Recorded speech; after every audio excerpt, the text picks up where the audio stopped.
Üçüncü, HTML hücceti yasaş ve onu browser eçiş. Yani torbet yasaş ve onu browser eçiş. Biz yukarı leksiyada mavzu elementi ve paragraf elementi üstüde tefsiri toxtaldık. Biz bu babda oldu bilen link elementi ve resim elementini tunuştuğundan keyin hazırki öğrengen muşu elementlerden paylanıp bir torbet yasaymiz. Yani HTML hüccet yasaymiz. Onu HTML hücceti tipi şeklinde saklaymiz. Onun keyin ma'lum bir browserda açıp yani torbet şeklinde görürüz. Link elementi. Link elementi HTML'deki intayın mühim elementlardan biri. Onu Uygurca'da ulanma deyişki bulundu. Lekin bunun keyin kolaylık bulsun için link dep ataymiz. Link elementi ma'lum bir betden yana bir betga boradigan ulanmalık rolini o'ynaydi. U yana ma'lum bir betdan boshqa torbetdagi xohlagan betga ulanmalık rolini o'ynaydi. Link elementini ko'rib boqaylik. Link elementi A tag bilan yoziladi. Bu link elementininki bosh tagi, link elementininki oxir tagi ve link elementininki mazmuni. Odatda link elementining mazmuni torbetlarda ko'riladi. Biz link elementining mazmuni, ya'ni mush link tekstini çeksek, link elementi yuqorqi aniqlik asoslanganda bizni bir betdan yana bir betga boshlab bordi. Undaq bo'lsa, link elementida cho'qim boshlab boradigan manzilninki adresi bo'lishi kerak. Hozir bu elementga qaraydigan bo'lsak, link elementininki boshlab boradigan manzili yo'q. Odatda link elementininki boshlab boradigan mazmuni bosh tagninki ichiga yozildi. Ya'ni mana bu link elementininki link tekstini chekkanda boshlab boradigan manzilninki adresi. Mushu URL degan yerga şu başlap bardıgan manzilninki adresi keldi. Başlap bardıgan konkretni adresi ba link elementidan bir misal ko'rib boqaylik. Mana bu konkretni başlap bardıgan adresi ba link elementi iborat. Ya'ni torbetdagi Japan degan linkni bassak, bu link bizni mushu adresi başlap bardi. Ya'ni Wikipedia'dagi Japanni tunishtirgan betga başlap bardi. Tüvende muşu link elementininki her qaysi tarkiblerini tafsili ko'rib boqaylik. Bu yerdagi href deganimiz link elementininki attribute, ya'ni xususiyati yoki xosligi. Hrefninki mazmuni shu boshlab boradigan manzilninki adresi bo'ldi. Buni odatda URL deb ataymiz. URL deganimiz inglizcha Uniform Resource Locator, ya'ni birlikka kelgan boylik ko'rsatkichi degan so'zningki qisqartirilmasi. Buni odatda hypertext ma'lumotnomasi yoki ulanish adresi deb ataymiz. Hamda mushu href, ya'ni mushu Japan degan linkni chekkanda boradigan nishonning adresi. Bu odatda yuqorqi aniqlamga asoslanganda torbet bo'lishi mumkin, boshqa torbetdagi ma'lum bir betning adresi bo'lishi mumkin yoki o'xshash betdagi betninki başka bölük bo'lishi mumkin. Masalan, hrefninki o'rniga bundaq bir adresni bermay, sanoq belgisi va top degan bu so'zni qo'shsak, u vaqtda bu linkni bassak, betninki eng bosh qismiga boramiz. Yoki bo'lmasa, hrefga sanoq belgisini qo'yib qo'ysak, u vaqtda shu link elementini bassak, u vaqtda yana biz betninki bosh qismiga boramiz. Onundan başqa link elementininki nayeti ko'p attribute yoki xususiyatları bor. Hamda tuvanda link elementining target, ya'ni nishon degan xususiyati bilan tanishib o'tamiz. Link elementi o'zininki target, ya'ni nishon degan xususiyatining qimmatiga qarab, yangi betga ulanganda o'xshamagan ramkada betni ko'rsatadi. Bu degan gap, link elementininki target degan xususiyati bor. Mushu target degan xususiyati o'xshamagan qimmatlarni oladi. Shu o'xshamagan qimmatlarni olgan vaqtda link elementini cheksak, biz boradigan bet o'xshamagan yerlarda ichiladi degan so'z. Biz buni misol orqali ko'rib boqaylik. Mana mushularninki hammasi bir link element. Biz buni targetninki har xil qimmatlar bilan tushuntirmoqchi. Birinchi qur. Buningda target deydigan xususiyat yo'q. Bu linkni chekkanda, ya'ni torbetda Japan degan mushu linkni chekkanda, bizni bu boshlab boradigan betga boshlab bordi. Ya'ni Japan degan mushu betga boshlab bordi. Bu boshlab borgan bet o'xshash windowda yoki o'xshash ramkada ochiladi deydi. Ya'ni biz mushu ramka, ya'ni mushu link elementi qaysi ramkaning ichida bo'lgan bo'lsa, biz shu yapın degan mushu linkni chekkandan keyin yenidan ochilgan bet shu o'xshash ramkada ochiladi demoqchi. Ikkinchisi, link elementi. Bu mu o'xshash link element, lekin buningki target deydigan xususiyati bor. Target deydigan xususiyatininki qimmati self, o'zi degan so'z. Bu mu o'xshash ramkada ochiladi, ya'ni bu sukutlik holati yoki tinish holati, asli holati mushu. Asli holati deganimiz nima desa, ma'lum bir şeyninki asli holati, ya'ni hech nima ta'sir qilmagan vaqtdagi yoki hech nimasini o'zgartmagan ahvol aslidagi holatini default yoki sukutlik holati deb ataymiz. Bu yerdagi bu link elementi href mana adresdan target bo'lsa selfdan. Bu yuqorigisini yazsaqmi, targetni yazsaqmi, yazmasaqmi, bu yuqoridagi birinchi qurninki target elementi self. Amaliyotda hozir yozilmadi. Yozilmagan bilan mushningki qimmati targetdan selfga o'xshash. Shuning uchun bu birinchi linkni cheksammi, ikkinchi linkni cheksammi o'xshash yerda ochildi. Endi 3-qurga qarab boqaylik. 3-qurda men targetning qimmatiga blankni berdim, ya'ni degan. Endi mushu linkni to'rbetda cheksam, bizning vaqtda boshlab bordiq yeri link bor betdan boshqa ramkada yana betni ko'rsatadi. Biz buni keyin ko'rib o'tamiz. 4-link elementi. 4-link elementida targetningki qimmati parent, ya'ni atani degan gap yoki asli degan gap. Bu vaqtda biz bu linkni cheksak, ya'ni mushu bet nerede bo'lgan bo'lsa, qaysi ramkada bo'lgan bo'lsa, shu ramkaning ichida ochiladi. 5-si bo'lsa, bu target linki qimmati top, ya'ni yuqori degan so'z. Endi bir to'rbet bo'lib, u yerda mush Japan degan link bor. Endi u to'rbet 2-3 qismga bo'lingan bo'lsa, men shu betdagi Japan degan linkni bosgan bo'lsam, u vaqtda mush Japan degan yana bet hammaning ustiga, ya'ni ekronni bir elib hammaninki ustiga ochiladi. Demak, bu yerda ikki nihoyatda muhim qimmat bor. Birinchisi blank, yana birisi top. Targetning qimmati blank bo'lgan vaqtda boshlab borilgan bet yangi ramkaga ochiladi. Targetning qimmati top bo'lgan vaqtda hammaninki oldiga ochiladi yoki hammaninki tubiga ochiladi. Betda yoki ekranda har qanday narsa bo'lishidan qat'iy nazar, ochilgan bet hammani qoplab eng oldiga yoki hammaninki ustiga ochiladi degan so'z. Undan keyin targetning qimmati bo'lmasa yoki targetning qimmati self bo'lsa, u vaqtda shu link elementi qayerda bo'lgan bo'lsa, qaysi ramkada bo'lgan bo'lsa, yangi bet shu ramkaga ochildi. Mana shuni tutib olsak bo'ldi. Bu qurdi bo'lsa, bu bir link elementi. Link elementining mazmunini qaraydigan bo'lsak, email adresiga ulash deb yozilib turdi. Ya'ni bu yuqorqi link elementlarida href xususiyatininki qimmati ma'lum bir to'rbetning adresi edi. Lekin bu yerga kelsak, to'rbetning adresi emas, bir email yozilib turibdi. Bu vaqtda, ya'ni hrefning qimmati mail to deb yozib, ishchilikni qo'yib, endan keyin ma'lum bir emailning adresi bo'lgan bo'lsa, u vaqtda biz o linkni bossak, bizga bir email yozadigan ketekchi. Email yozadigan bir form oldimizga ko'rildi. Demak, bu mu bir link elementininki alohida bir xususiyatdan iborat. Biz yuqorida link elementlarini asosan bir quruq yozib keldik. Amaliyotda elementlarni bir quruq emas, bir qancha quruqqa yozish bo'ldi.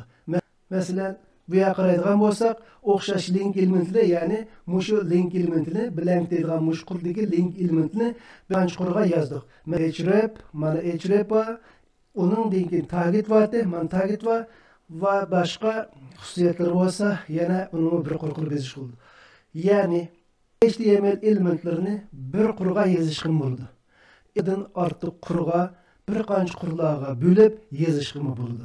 Mana bu shuna misoli. Amaliyotda HTML elementlarini birdan ortiq quruqqa bo'lib yozgan vaqtida u texnik tushunishli bo'ladi. Men tushunishim oson bo'ladi deb o'ylayman. Endi rasm elementi ko'rib o'taylik. HTML rasm elementi ko'p ishlatiladigan ham qulaylik elementlarning biri. Bundan keyin HTML rasm elementini IMG element deb ataymiz. Chunki IMG deganimiz inglizcha image degan, ya'ni rasm degan so'zningki qisqartirilmasi. Hem resim elementimi özümü şu IMG tag bilen yazıldı. IMG elementi turbetlerde resim ko'rsatish uchun ishlatiladi. IMG elementi yani resim elementi IMG tag bilan ifodalanadi. Uningki hujjat manbasi, hujjat izohati, hujjat kengligi va hujjat egizligi qatorliq attributlari bor. Endi resim elementini ko'rib boqaylik. Mana bu resim elementidan iborat. Bu yerga qaraydigan bo'lsak, faqat birda bosh tag bor ekan. Biz yuqorida elementlarga iliqlanmagan vaqtda elementlarning ikki xil bo'lganligi. Birinchisi bosh tag bor, oxir tag bor va mazmuni va elementlar. Yana bir xil bo'lsa, faqat bosh tagdan tarkib topgan elementlar borligini aytgan edik. Hamda faqat bosh tag orqali kelgan elementlarningki mazmun olmaydi. Aksicha ularningki manbasi bo'ldi degan edik. Shuning uchun mana bu yerda resim elementini qaraydigan bo'lsak, uningki manbasi va ekan bosh tagdan iborat ekan. Shuning uchun bu amaliyotda bir bo'sh element iborat. Resim elementininki source, manba, izohat, vidis, kenglik hamda height, egizlik mushlarning hammasi shu resim elementininki bir qism attributlari yoki bir qism alayliklar iborat. Albatta bundan boshqa alayliklar bor. Hozircha biz resim elementininki manba, izohat, kengligi va egizligidan iborat shu kam bo'lsa bo'lmaydigan xususiyatlari bilan tanishib o'tmoqchi. Manba alayligi odatda shu resim elementi ifodalaydigan resimninki nadiligi yoki resimninki adresi berildi. Shuna resimninki manbasi odatda resimninki adresi, ya'ni to'liq adresidan iborat. Ahat buningga shu resim to'g'riliq ma'lum uchurlar berildi. Masalan, bu yerdagi bog' manzarasi bo'lgan bo'lsa, masalan bu bog' sayli qilgan vaqtiki yoki shunga o'xshash shu resimni tushundiradigan ma'lum uchur shu o'ltga yozildi. Endi resimninki kengligi. Resimninki kengligi 1024. Resimninki egizligi 1024 yozilib turibdi. Bu deganimiz shu resimninki, ya'ni to'rbetda ko'rsatilgan resimninki kengligi 1024 piksel. Bu height 1024 deganimiz resimninki egizligi 1024 piksel degan so'z. Odatda pikselni yozmaydi. Yozma 1024 desa, buningki birligi piksel. Bu yerda oldni azroq tushuntiraylik. Old intayin muhim. Old element manbasiningki izohati bo'lib, tuvandagidek ishlatildi. Birinchi, izlash motori, ya'ni search engine'larini uchur bilan ta'minlaydi. Ikkinchi, ekran o'quvchi yoki screen readerda unlik o'qiladi. Shunga to'rbetlarda old attributini kirgizish talab qilindi. Hammamiz bilamiz, ekran o'qiydigan, ya'ni screen reader deydigan yumshoq detallar bor. O yumshoq detallar odatda ekranni o'qib beradi. Shu ekran o'qiydigan yumshoq detallarda odatda oldning mazmuni atrofidagi boshqa tekstlarga qaragan vaqtda unlik o'qiladi. Demak, intayin muhim rol va degan so'z. Uchinchisi, ma'lum sabablar tufaylidan resim echilmasa, ya'ni shu resim echilmasa yoki bu resim yulib ketgan bo'lsa, shu vaqtda resim o'rnida oldninki mazmuni ko'rindi. Yoki bo'lmasa bu resim yo'q bo'lgan bo'lsa, bu vaqtda bu resim elementi resimni ko'rsatmagandan keyin uningki o'rniga bog' saylisi degan oldning mazmunini ko'rsatadi deydi. Demak, alaydiligi intayin muhim ahamiyatga ega. Shu yuqorida ko'rgan elementlar bilan endi turbat yasab boqaylik. Hozirgacha bir qancha muhim elementlarni ko'rdik. Ya'ni mavzu elementi, paragraf elementi, link va resim elementini ko'rdik. Endi shu elementlardan foydalanib biz turbatdan birini yasab boqaylik. Biz tuvanda qilgan jarayon 4 jarayondan iborat. Birinchi, notepadni ochamiz. Ikkinchi, HTML kodini yozamiz. Uchinchisi, hujjatni ism example1.html bilan saqlaymiz. To'rtinchi, oxirida browser ochamiz. Unda bo'lsa biz yasaydigan betninki nusxasini ko'rib boqaylik. Ya'ni betni yasashdan ilgari shunday bir betni yasab boqaylik deydigan planimiz bo'lsa, shu planni ma'lum bir sxema orqali chizib, Ondan keyin şu plan bo'yicha yazsak nihoyatda unumli bo'ldi. Shuning uchun oldi bilan yasaydigan betninki nusxasini sizib baqayli. Mana bu biz yasamoqchi bo'lgan betninki nusxasi. Birinchisi bir bir mavzu bo'lsin. Undan keyin bir paragraf bo'lsin. Undan keyin ikki mavzu, yana bir paragraf, yana bir ikki mavzu va bir paragraf. Demak, eng cho'ng bir mavzu, uning tagida ikki kichik mavzu va 3 paragraf. Mana bu betni biz bundan keyin yasab baxmoqchi. Buni yasash uchun oldi bilan biz yuqori degandek Notepadni ochamiz. Notepad nihoyatda kuchli ham intayin eplik bir tekst editordan iborat. Oldi bilan bu quruq betni saqlayli. Example 1 deb yozdim. Bu yerdagi muhim ish mushu example 1 degan ismning keyniga qo'yilgan hujjat qo'shimchasi iborat. Biz bu qatam HTML kodini yozmoqchi. Shuning uchun .html deb yozaman. HTML. Endi saqlasam, mushu saqlangan hujjat quruq bo'lsa-mu, HTML hujjatidan iborat. Bu yerga HTML kodini kirgizsam, HTML ga munosabatli atalg'ular endi rangli holat ko'rindi. Vaqtni isrof qilmaslik uchun example 1 degan bu kodni oldin yozib tayyorlab qo'ydim. Men ekilib shuni bu yerga choplayman va kodni tushundiraman. Mana bu men oldin yozib qo'ygan kodning o'zi. Mush kodni men copy qilib yuqorqi Notepad++ ga choplasam, munosabatlik atalg'ular rangli holatda ko'rindi. Copy qildim. Endi buni Notepad++ ga choplayman. Mana HTML, head va boshqa munosabatlik atalg'ular rangli holatda ko'rildi. Bu hujjatga qarab boqaylik. Hujjatga qarab baqsaq, mana bu hozir mush qisqartirilgan holatida HTML tag yoki HTML elementininki bosh tagi, HTML elementininki oxir tagi. Uningdan keyin head tag va body tag turdi. Ya'ni bu head elementi, bu body elementi. Mana mushu bir HTML elementidan iboratkin. Bu HTML elementining ichida mazmun bor. Mazmunlar bo'lsa head tag va body tagdan iborat. Biz buni yuqorqi leksiyada so'zlab o'tgan edik. Bu yerdagi head tagning ichida bu qor davomli o'xshash. Har qanday HTML hujjatida o'xshash yoziladi. Ya'ni meta chasset 8. Buni nima ekanligini biz yuqorida so'zlab o'tgan. Endi betning sarlavhasi biz buni misol bir HTML dedik. Uningdan keyin bo'lsa body qismi. Body qismida biz yuqoridagi betning loyihasini ko'rib o'tganimizdek bir cho'ng H1 mavzu bor. Uningdan keyin bir paragraf bor. Uningdan keyin bo'lsa ikkinchi darajalik mavzu, yana bir paragraf, eng oxirida bir ikkinchi darajalik mavzu, yana bir paragraf bor. Demak, biz shu bo'yicha to'shqazdik. Biz yuqorida link elementini o'rgandik. Hamda resim elementini o'rgandik. Link elementi va resim elementlarininki ba'zi xususiyatlarini o'rgandik. Masalan, link elementininki href deyilgan yoki link elementininki ulanish adresi degan alohidlik bor. Ulanish adresiga odatda biz link elementini chekkanda boradigan manzilning adresini yozatdik. Masalan, biz bu yerda bir link, ya'ni Japan degan linkni yozdik. Bu linkni bosganda bu link mushaga gapirdi. Ya'ni https wikipedia wiki Japan degan mushbat gap bo'lmoqchi. Mana bu href deganimiz yuqorida so'zlab o'tganga o'xshash, mushu link elementininki manzilninki adresi. Link elementininki href xususiyatidan boshqa target xususiyati bor. Target xususiyati intayin muhim xususiyatlardan biri. Biz yuqorida link elementininki target xususiyatiniki o'xshamagan qiymatlarni olganligi.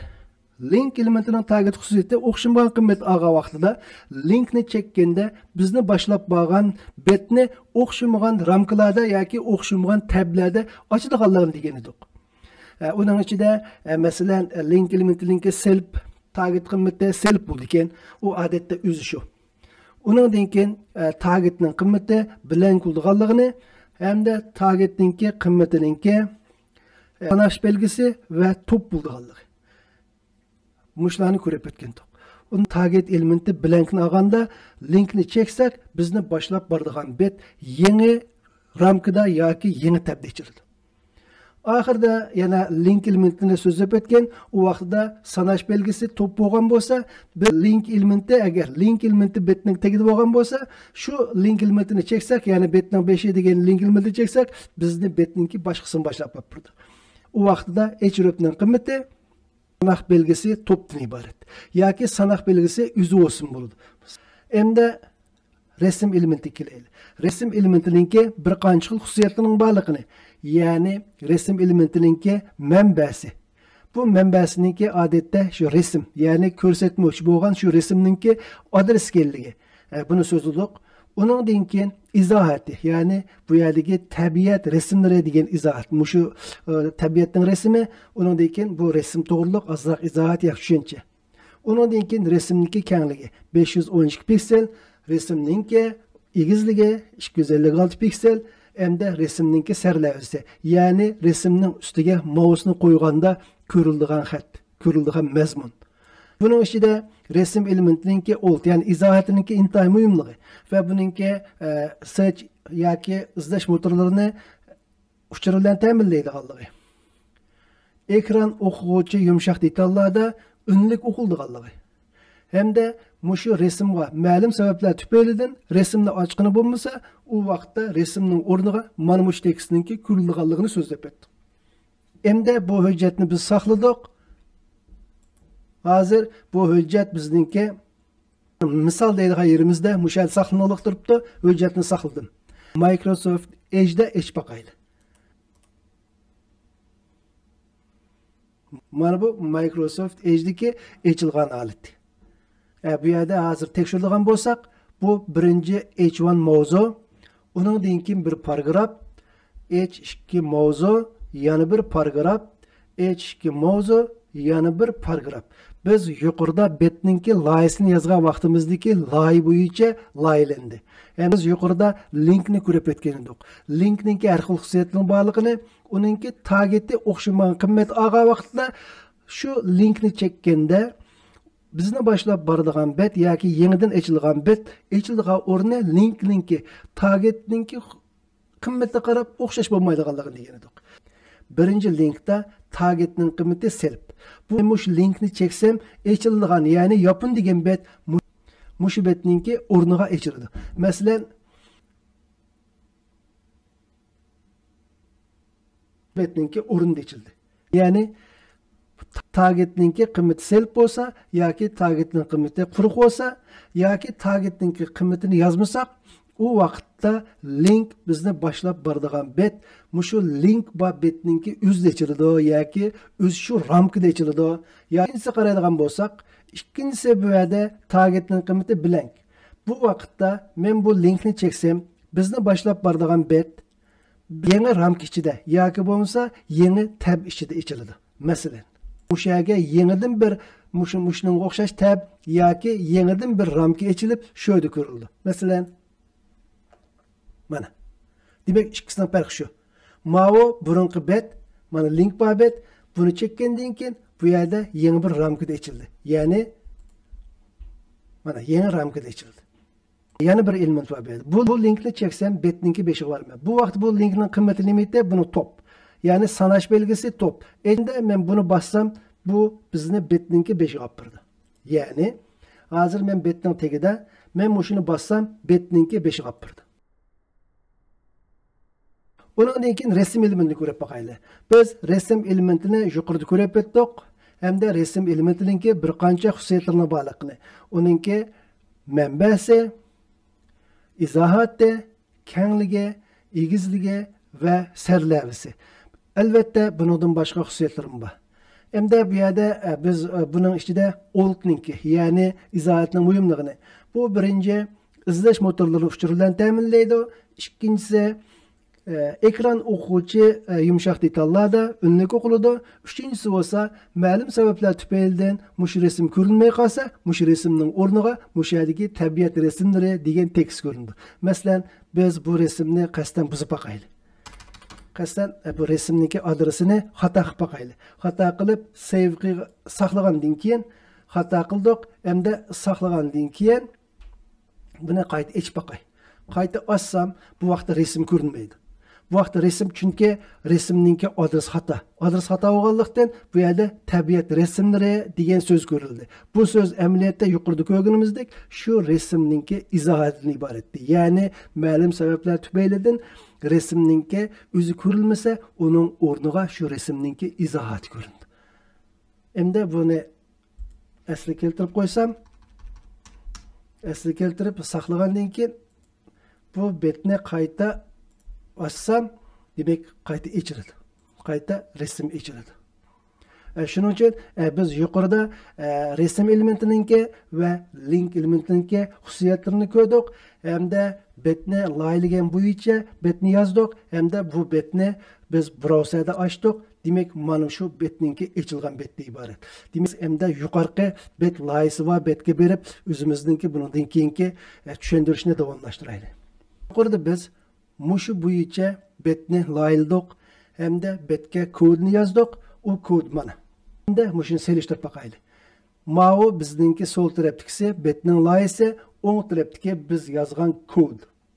Biz yuqorida bu kodni yozdik, ham HTML shaklida saqladik. Undan keyin Microsoft Edge'da ochdik. Torbet qilib ochdik. Endi selishtirib baqaylik. Demak, bu yerda birinchi H1 mavzudir. Mana bu H1 mavzudan iborat. Undan keyin bir paragraf bordi. Mana bu shu paragraf. Undan keyin H2 şeklinde bir mavzu var. Mana bu H2 şeklindeki mavzu ve bir paragraf. Mana bu paragraf. Undan keyin bo'lsa H2 mavzu, mana H2 mavzu ve bir paragraf vardı. Mana bir paragraf. Biz betni dastlabda layladik. Undan keyin mush layga asosan HTML elementlarini muvaffaq mazmun bilan ifodalab mana mush yerga yozdik. Buni yuqorida browser açıp ko'rdik, o turbet şekilde ko'rildi. Bu yazgan HTML kod, ondan keyin mana bu yuqorida biz açtık. Bu resim her qatim açganda o'xshamaydi. Demek betninki qurilishi bitildi o'xshash. Yani bu qism bo'lsa HTML hujjatininki head elementi. Bu betninki mana shu eng yuqori qismida ko'rinadi. Bu yerda ikki element var. Yani bu yerda bizse meta Chaset 8 bunu yuqorida tushuntirib o'tgan. Bu mushu betni yoki mushu hujjatni mashina tiliga aylantirishga ishlatildi. Endi bu yerda ko'rildigini title elementi, ya'ni misol 1 HTML. Mana musha qarasak misol 1 HTML deb ko'rinib turibdi. Ya'ni bu sarlava yoki title elementi iborat betni. Demek mushu HTML hujjatining ichidagi head elementining doirasi mana mushu betninki eng yuqori qismidan iborat. Mana head, mana mushu doiradan iborat. Ondan keyin bo'lsa bu HTML hujjatininki body qismi yoki body elementi. Bu body elementi betda ko'ringan vaqtda mana mushu qismninki hammasi body elementi iborat. Demak, mushadan boshlab mushagacha barliq mushu oq rayonninki hammasi body elementi iborat. Hamda mushu HTML hujjatininki asosliq mazmuni mushu body elementining ishtirildi. Shuning uchun mu betninki asosliq mazmuni shu body elementininki doirasi ichida bo'ldi. Ondan keyin mana bir cho'ng mavzu, mana mavzu mushak keldi. Onun derlik mavzu. Mana ikinci derlik mavzuda, ikinci derlik mavzu bu yerda mana ikinci derlik mavzu, mana ikinci derlik mavzu. Ve hazır bu yo'lga olsa HTML'ni notepadda yozish. Bu yerda HTML'ni notepadda yozish. Bu paragraf mana mushak ko'rildi. Undan keyin bo'lsa ikinci derlik mavzu, mana ikinci derlik mavzu. Bu paragraf mana mushakdan iborat. Yuqorida biz HTML hujjatininki layisini yozdik. Undan keyin shu layga asosan HTML elementlarini o'rinlashtirdik va uni saqlab, ondan browser ya'ni Edge'da ochdik. Ochgandan keyin shu HTML hujjati bilan ochilgan qismini bir-bir selishtirdik. Xulosa, biz yuqorida oldi bilan torbetni layladik. Bu layimizga asosan HTML hujjatini yasadik. Hamda HTML hujjatininki ichiga layimiz bo'yicha HTML elementini o'rinlashtirdik. Undan keyin HTML elementini HTML hujjat tipi bilan saqladik. Ya'ni example1.html degan hujjat tipi qo'shimchasini qo'shib saqladik. Uni saqlagan hujjatni Microsoft'ninki Edge degan browserda ochdik. Açsak torbet şeklinde ko'rildi. Demek ayda yazgan her bir element betninki muvafiq yerlerde ko'rildi. Mana bu yuqorqi şu leksiyasimizningki asosli mazmuni iborat. Demek sol tarafdagisi mana bu betninki loyisi, o'ng tarafdagisi bo'lsa yasalgan to'rbet, ya'ni yasalgan oddiy to'rbetdan iborat. Bu to'rbetda biz hozirgacha ko'rib kelgan HTML elementlarininki hammasi bor. Ya'ni HTML elementi, head elementi, body elementi, mavzu elementi, paragraf elementi, link elementi ve resim elementi iborat.